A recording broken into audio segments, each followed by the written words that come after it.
الحمدللہ رب العالمین والعاقبۃ للمتقین والصلاة والسلام علی سید الانبیاء والمرسلین وعلی آلہ واصحابہ اجمعین، اما بعد۔ دوستو، آج آپ کو ایسی چیز کے بارے میں بتاؤں گا جس کے ذریعے سے بچوں کی صحت بھی خراب ہوتی ہے، بچوں کی عادت بھی خراب ہوتی ہے، بچوں کی آنکھیں بھی کمزور ہوتی ہے، بچوں کی یادداشت بھی کمزور ہو جاتی ہے اور بچے نکمے ہو جاتے ہیں، بچے دنیا اور آخرت کے قابل نہیں رہتے۔ وہ کیا چیز ہے؟ وہ چیز موبائل ہے۔ موبائل کی عادت کہاں سے لگتی ہے؟ تو اس کا جواب یہ ہے کہ گھر سے لگتی ہے۔ اور کون لگاتا ہے؟ تو اس کا جواب بھی یہی ہے کہ ماں باپ لگاتے ہیں۔ جب شادی ہوتی ہے، شادی ہونے کے بعد ماں بھی موبائل چلانے والی اور باپ بھی موبائل چلانے والا۔ جب بچہ 9 مہینے ماں کے پیٹ میں رہتا ہے تو ماں بھی موبائل چلانے والی اور باپ بھی موبائل چلانے والا، اور جب ماں بچے کو دودھ پلاتی ہے تو ماں بھی موبائل چلانے والی اور باپ بھی موبائل چلانے والا۔ جب بچہ سمجھدار ہوتا ہے تو باپ کو دیکھتا ہے کہ باپ بھی موبائل چلا رہا ہے، ماں بھی موبائل چلا رہی ہے۔ تو بتاؤ، ایسے گھر کے اندر بچہ موبائل چلانا نہ سیکھے گا تو پھر کس گھر میں سیکھے گا؟ اور اس کی ایک بہت بڑی وجہ یہ بھی ہے کہ اب ماں باپ کے پاس بچے کو دینے کے لیے وقت نہیں ہے۔ باپ کے پاس دوستوں کے لیے وقت ہے، کام کے لیے وقت ہے، کہیں آنے جانے کے لیے وقت ہے، لیکن بچوں کو دینے کے لیے باپ کے پاس وقت نہیں ہے۔ باپ آئے گا، کام سے آئے گا، آنے کے بعد کئی گھنٹہ دوستوں میں رہے گا، آنے کے بعد جب تک نہیں سوئے گا موبائل ہی چلائے گا۔ بچے باپ کے پیار سے ترس گئے ہیں۔ ایسے ظالم باپ آپ کو بے شمار دیکھنے کو ملیں گے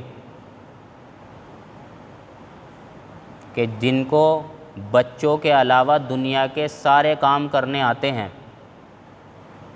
پھر باپ آ کر شکایت کرتے ہیں کہ جی امام صاحب دعا کر دو یا ایک کام ایسا کر دو کہ بچے موبائل چلانا چھوڑ دیں۔ تو میں کہتا ہوں کہ آپ کے بچہ کتنا کماتا ہے؟ تو وہ کہتے ہیں کہ جی میرا بچہ تو بالکل نہیں کماتا۔ پھر میں پوچھتا ہوں کہ بتاؤ پھر وہ موبائل کہاں سے لایا ہے؟ تو باپ جواب دیتا ہے کہ جی میں نے ہی لا کر دے رکھا ہے۔ تو میں کہتا ہوں کہ پھر ایک کام کرو، آپ موبائل کو گھر سے باہر کر دیں۔ تو کہتا ہے کہ جی میں گھر سے بھی باہر نہیں کر سکتا۔ یعنی بڑے موبائل کو گھر سے باہر نہیں کر سکتا کیونکہ اس کی ماں کی عادت پکی ہو گئی ہے، وہ بڑے موبائل کے بغیر مر جائے گی۔ اب اس کی وجہ سے مجھے گھر کے اندر موبائل رکھنا ضروری ہو گیا ہے۔ تو میں کہتا ہوں کہ پھر تو یہ ایسی مثال ہو گئی کہ آپ اپنے گھر کے اندر کوڑا رکھیں اور پاخانہ رکھیں اور گوں رکھیں اور مجھ سے آ کر کہیں کہ امام صاحب ایسی دعا کر دو کہ بس میرے بچے کو بدبو نہ جائے۔ تو بتاؤ پھر میں آپ کو پاگل سمجھوں گا یا نہیں سمجھوں گا؟ تو باپ کہتا ہے کہ جی ہاں ضرور پاگل سمجھو گے۔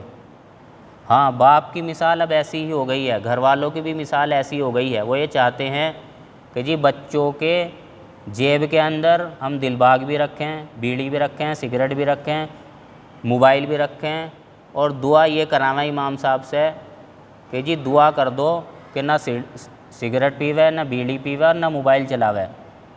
تو یہ تو بے وقوفی کی بات ہے۔ اگر ماں باپ کو یہ چاہیے کہ بچہ ان حرکتوں سے دور رہے تو ان چیزوں کو بھی بچوں سے دور ہی رکھنی پڑے گی۔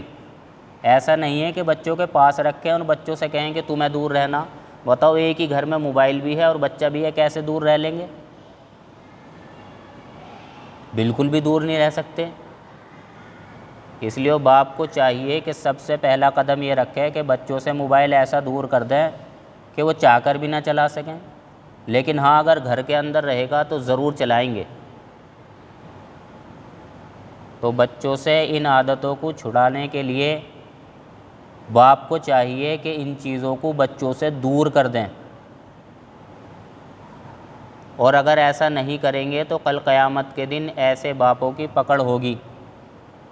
کیوں؟ اس وجہ سے کہ تم نے اپنے بچوں کو ایسی چیز لا کر دی، ایسی چیز کی عادت لگائی کہ جس کے ذریعے سے بچہ دنیا اور آخرت کے قابل نہیں رہا، نہ دین کے قابل رہا نہ دنیا کے قابل رہا، صحت بھی خراب ہوئی، عادت بھی خراب ہوئی، وقت بھی برباد ہوا۔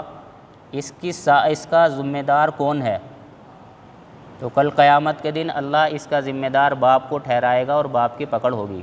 اللہ تعالیٰ صحیح سمجھ کی توفیق نصیب فرمائے۔